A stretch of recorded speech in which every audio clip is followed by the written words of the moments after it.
ہمارے چینل تبلیغ T V کو ضرور سبسکرائب کریں اور نئی اپڈیٹس کے لیے گھنٹی کے بٹن کو ضرور دبائیں۔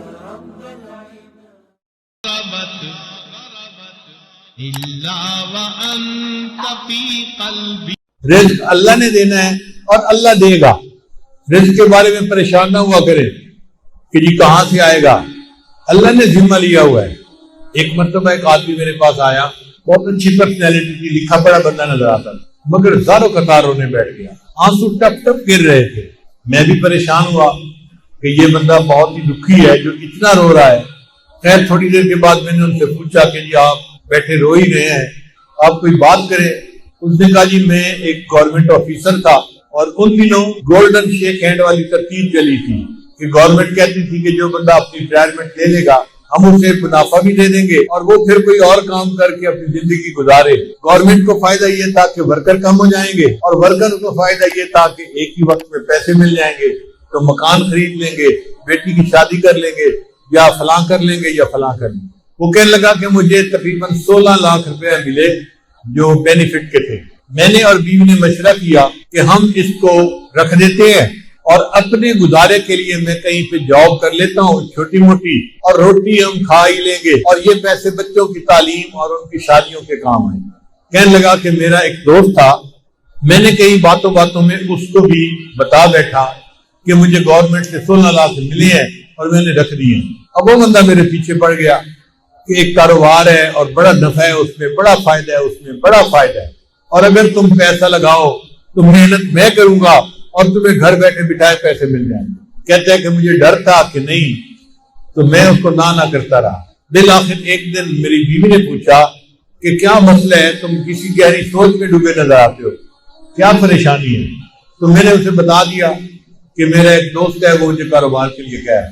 بیوی نے مشورہ دیا کہ آپ ایسا کریں کہ اس کو 16 لاکھ نہ دیں، اس کو 8 لاکھ دے دیں اور دیکھیں 8 لاکھ کا وہ آپ کو کیا فائدہ دیتا ہے، پتہ چل جائے گا ایک سال میں۔ تو اگر نقصان ہونا ہوا تو آدھے پیسوں میں ہوگا، پورے پیسوں میں تو نہیں ہوگا نا۔ کہتا ہے مجھے بات اچھی لگی اور میں نے 8 لاکھ روپے اس بندے کو دے دیا۔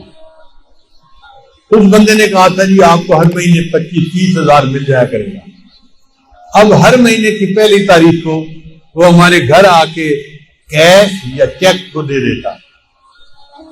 میں نے ایک چھوٹی موٹی جاب شروع کر لی اور ہمارا گزارا بہت اچھا ہو گیا۔ 25-30 ہزار ادھر سے آ جاتے تھے، باقی ادھر سے مل جاتے تھے اور ہم آرام کی زندگی گزارے۔ ایک سال پورا اسی طرح گزر گیا۔ تو میری بیوی نے کہا کہ یہ تو بڑا اچھا کاروبار ہے کہ جس میں اتنے پیسے دینے سے ہمیں ہر مہینے اتنے پیسے مل جاتے ہیں۔ سال گزرا تو میرے دوست نے کہنا شروع کر دیا کاروبار تو بہت اچھا ہے لیکن ہم نے پیسے تھوڑے لگائے ہیں، اگر اور زیادہ لگا دیں تو اور نفع ہو جائے گا۔ میں نے بیوی کو بتایا، اس نے کہا ہم نے 1 سال آزمایا ہے، دیکھا ہے شریف آدمی ہے، اچھا آدمی ہے، وعدہ پورا کرتا ہے، تو آپ اس کو باقی بھی پیسے دے دیں۔ کہتے ہیں میں نے اس کو باقی 8 لاکھ بھی دے دیے۔ اب باقی 8 لاکھ دینے کی دیر تھی، اس نے تو نگاہیں بدل لی، فون بات کرنی چھوڑ دی، میں مصروف ہوں ابھی کال نہیں لے سکتا، میں بعد میں کال کروں گا، میں یہ کروں گا، میں وہ کروں گا، اور جو ہر مہینے پیسے دیتا تھا وہ بھی اس نے ڈیلے کرنا شروع کر دیا۔ پہلی تاریخ کے پیسے 10 تاریخ کو دیے، پھر دوسرے مہینے اس نے 20 تاریخ کو پیسے دیے، اور تیسرے مہینے مہینہ ختم ہو گیا اور پیسے دیے ہی نہیں۔ اب میں نے اسے فون کیا بھئی آپ ہر مہینے پیسے دیتے تھے تو ہمیں گھر میں خرچے میں تنگی ہو رہی ہے، آپ پیسے نہیں دیے اس مہینے۔ اور جی میں نے آپ سے بات کرنی ہے، میں 2 بندوں کو لا کے آپ سے بات کروں گا۔ اب بات اس نے کیا کی، اس نے کہا جی کہ مجھے تو کاروبار میں نقصان ہو گیا ہے اور 16 لاکھ کے 16 لاکھ ختم ہو گئے ہیں، تو میرے پاس تو پیسہ ہی نہیں آپ کو دینے کے لیے۔ اور جو بندے لے کے آیا تھا وہ بھی اسی کے سائز کے تھے، اسی طرح کے، وہ بھی مجھے سمجھانے لگے اور کہنے لگے کاروبار میں لاس بھی ہو جاتا ہے، پروفٹ بھی ہو جاتا ہے، اب آپ نے اگر 1 سال پروفٹ کھایا ہے تو لاس ہو گیا تو لاس کو بھی برداشت کر لو۔ کہنے لگا میں بڑا پریشان کہ میرے 16 لاکھ روپے ختم ہو گئے۔ کہتے ہیں اس سے میں مقدمہ تو کر نہیں سکتا تھا، نہ میں لڑ سکتا تھا، وہ لڑائی میں مقدمے میں مجھ سے زیادہ تیز تھا۔ لیکن مجھے گلٹ تھا اندر ایک میرے صدمہ تھا کہ یہ میرے بچوں کے لیے پیسے تھے، میں اس کو محفوظ رکھتا تو بچوں کی پڑھائی میں کام آتے، بچوں کی شادیوں میں کام آتے، میں نے بچوں کے پیسوں کو ضائع کر دیا، لہذا میں نے خود یہ غلطی کی۔ کہنے لگا کہ اب میرے اندر اتنا گلٹ ہے کہ بس ہر وقت آنسو بہتے رہتے ہیں اور مجھے سمجھ نہیں آتی کہ میں کیا کروں۔ اس کی بات سن کے مجھے بھی بہت دکھ ہوا کہ ایک شریف آدمی اذیت میں مبتلا ہو گیا۔ میں نے اسے تسلی دی، پھر تسلی دے کے میں نے اس سے پوچھا کہ مجھے یہ بتائیں کہ آپ کا رزق کہاں پہ ہے؟ کہنے لگا کیا مطلب؟ میں نے کہا آپ کا رزق زمین میں ہے یا آسمانوں میں ہے؟ کہتے جی آپ بتا دیں۔ میں نے کہا اللہ تعالیٰ فرماتے ہیں وَفِي السَّمَاءِ رِزْقُكُمْ، اور تمہارا رزق آسمانوں میں ہے۔ تو جب ہمارا رزق آسمانوں میں ہے تو ہمارا رزق کوئی ہتھیار نہیں سکتا، کوئی چوری نہیں کر سکتا۔ جو ہمیں پہنچنا ہے وہ اللہ پہنچا کے رہے گا۔ اگر کسی نے پہنچانے میں بدیاتی کی تو اللہ دوسرے ڈاکیے کے ذریعے سے پہنچا دیں گے، کسی اور طریقے سے پہنچا دیں گے۔ اللہ اس پر قادر ہے کہ اس کو پہنچائے۔ اس کو تھوڑا تسلی ہو گئی۔ میں نے کہا کہ دیکھیں آپ کا رزق تھا، اگر کسی نے آپ سے بدیانتی سے لے لیا آپ فکر مت کرو، اللہ آپ کو آپ کا رزق دوبارہ دے دیں گے، آپ پریشان نہ ہو۔ اب اس کا جو رونا تھا وہ بند ہو گیا، ذرا تسلی ہو گئی۔ میں نے اسے بیت کے کلمات بھی پڑھا دیے اور اس کو کہا کہ بس اپنے دل سے معاف کر دو اور یہ عہد کرو کہ یا اللہ اس نے میرے ساتھ بدیانتی کی، میں زندگی بھر کبھی کسی کے ساتھ بدیانتی نہیں کروں گا۔ اس نے یہ بھی وعدہ کر لیا۔ پھر میں نے کہا اچھا یہ بھی میرا وعدہ کرو کہ جب اللہ آپ کو آپ کی ضرورت سے زیادہ پیسہ دیں گے تو آپ زکوٰۃ پابندی سے ادا کریں گے۔ اس نے یہ بھی وعدہ کر لیا۔ لو جی میں نے دعائیں دے کے اس کو رخصت کیا۔ رخصت ہوتے ہوئے مجھ سے پوچھنے لگا حضرت اب میں کیا کروں؟ میں نے کہا کہ بھئی آپ کوئی ایسا کام شروع کریں جو پیسے کے بغیر ہوتا ہے، اللہ برکت دے دیں گے۔ تو ہنس پڑا، حضرت پیسے کے بغیر تو کام کوئی نہیں ہوتا۔ میں نے کہا سوچیں کوئی نہ کوئی کام ایسا نکل آئے گا چاہے مزدوری کیوں نہ کرنی پڑے۔ لو جی کو گیا اور اس نے گھر جا کے بیوی کو بتایا۔ اس کی بیوی کا غم بھی ختم ہو گیا کہ ہمیں ہمارا رزق اللہ دے دے گی۔ پھر بیوی نے اس کو مشورہ دیا، ہم دیہات میں رہتے ہیں اور یہاں جو کسان ہوتے ہیں نا یہ کھاد خریدتے ہیں شہر سے، اور ان پڑھ ہونے کی وجہ سے ان کو پتہ نہیں چلتا کہ یہ کھاد کون سی ہے اور کون سی نہیں ہے۔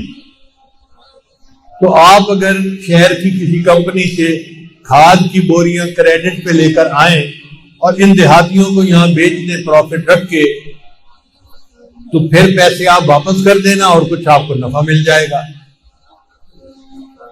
لو جی یہ بندہ کھاد کی کمپنی کے پاس گیا ملتان میں، ان سے بات کی کہ مجھے جی آپ 10 بوریاں دے دیں کریڈٹ پہ، میں آپ کو پیسے مہینے کے اندر واپس کر دوں گا۔ وہ کہ جی ہم تو آپ کو نہیں جانتے، ہم آپ کو کیسے دے دیں؟ یہ کہ جی میرے کاغذات دیکھو، میں اتنا آفیسر تھا گورنمنٹ کے اندر، یہ بھی مجھے جانتا ہے، یہ بھی جانتا ہے، یہ بھی جانتا ہے۔ وہ کہیں کہ بھئی ہمیں تو شکل صورت سے بھی نظر آتا ہے کہ تم آفیسر رینک کے پڑھے لکھے بندے ہو، لیکن ہم بغیر پیسے کے کیسے اپنا مال دے دیں؟ ہم نہیں دے سکتے۔ اب یہ بیچارہ روز جائے اور روز ان کی منت سے حاجت کرے کہ آپ لوگ میرا کام شروع کروا دیں۔ جو مینیجر تھا نا وہاں کا وہ ذرا رحم دل بندہ تھا، اس کو رحم آ گیا۔ ایک دن وہ کہنے لگا دفتر والوں کو کہ بھائی اس کو 10 بوری کریڈٹ دے دو اور گارنٹی میری ڈال دو، اگر اس نے پیسے نہ بھی دیے تو 10 بوری کے پیسے میں ادا کر دوں گا کہ چلو مجھ سے غلطی ہوئی، لیکن اب اس بندے کو 10 بوری دے دو۔ اس بندے کو 10 بوری مل گئی، یہ لے آیا، اس نے آ کے کسانوں کو بیچی، ہر بوری پہ 50-50 روپیہ اس نے نفع رکھ لیا، تو 10 بوری کا اس کو اچھا بھلا فائدہ ہو گیا۔ چنانچہ پھر یہ 10 کی جگہ 20 بوری لینے لگ گیا، پھر 30 بوری لینے لگ گیا، پھر 50 بوری کرتے کرتے ایک وقت آیا کہ کمپنی والوں نے کہا جی ہم آپ کو پورا ٹرک کریڈٹ پہ دے دیتے ہیں۔ اب اس نے کریڈٹ پہ ٹرک لیا اور لوگوں کو تقسیم کی کھاد اور ان سے پیسے لے کے واپس دے دیے۔ پھر 1 ٹرک سے 2 ٹرک اور 3 ٹرک اور ٹرکوں میں کام شروع ہو گیا۔ اللہ کی شان دیکھیں، کوئی 6-7 سال کا عرصہ گزرا ہوگا، یہ بندہ ایک دن میرے پاس واپس آیا, مجھے کہتے ہیں الحمدللہ حضرت آج میں 16 کروڑ کی پراپرٹی کا مالک ہوں. 16 لاکھ اس کے ضائع ہوئے تھے, اللہ پہ توکل کی, اللہ نے برکت رزق میں ایسی دی کہ 16 کروڑ کی پراپرٹی کا وہ مالک بنا. تو ہم کیوں اس معاملے میں شک میں پڑے یا اپنے دل میں حرام لگائیں؟ دل میں تسلی رکھیں, اللہ نے جو ہمیں دیا ہے وہ اللہ نے ہمیں پہنچا کے رہنا ہے. جب اللہ نے پہنچا کے رہنا ہے تو ہم حرام کی طرف کیوں ہاتھ بڑھائیں؟ اس لیے جو چیز شک میں ڈالے اس کو چھوڑ کے اس طرف آ جاؤ جو چیز شک میں نہیں ڈالتی. اللہ تعالی ہمیں ایسے صاف پاک معاملات کرنے کی توفیق عطا فرمائے.